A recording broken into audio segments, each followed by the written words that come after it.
voici Kéops. Kéops est une plante que je travaille depuis un bon bout de temps, hein, ça fait au moins une dizaine d'années.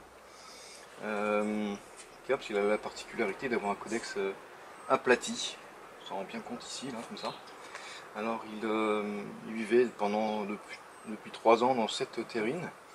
Je viens de la sortir là, je viens de le sortir depuis 3 jours. Je l'ai laissé bronzer un petit peu au soleil. Voilà, j'ai démêlé ses racines.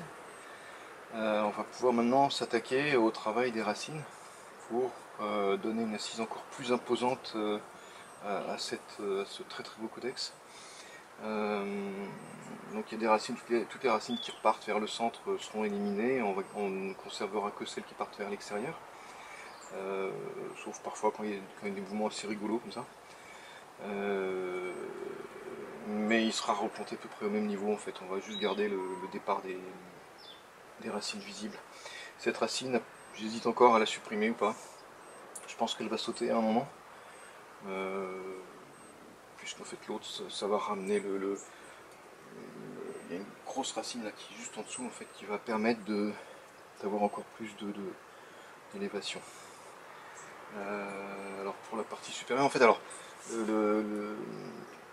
pendant très longtemps la face était celle-ci, et puis dernièrement en fait, après avis avec mes discussions avec plein de copains, la face préférée est indéniablement celle-ci, qui est plus dramatique.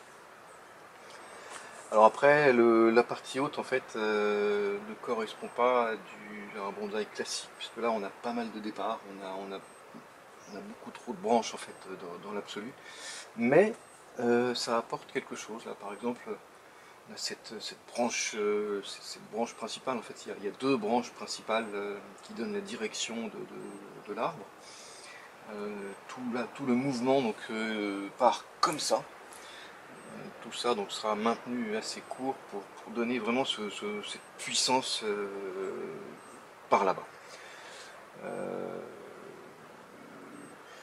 Alors ça peut être considéré comme un défaut d'avoir 2 branches principales, mais c'est pas mal parce que là on a une seconde branche principale qui donne de la profondeur, du volume. C'est voilà, à la limite pourquoi pas, hein, c'est un accident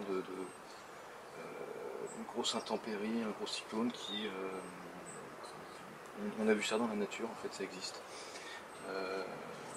Voilà, et puis quand même des branches qui essayent à chaque fois entre les gros événements de repartir par là, et puis qui sont quand même cassées et repartent, et puis mais quand même essayent quand même d'aller chercher les lumières quand il n'y a pas de vent.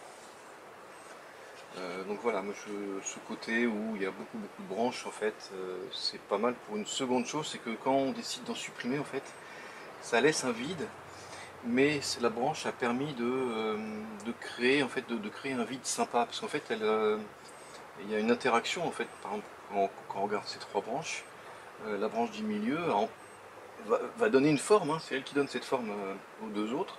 Donc si je décidais de la supprimer, en fait, le vide là serait très intéressant.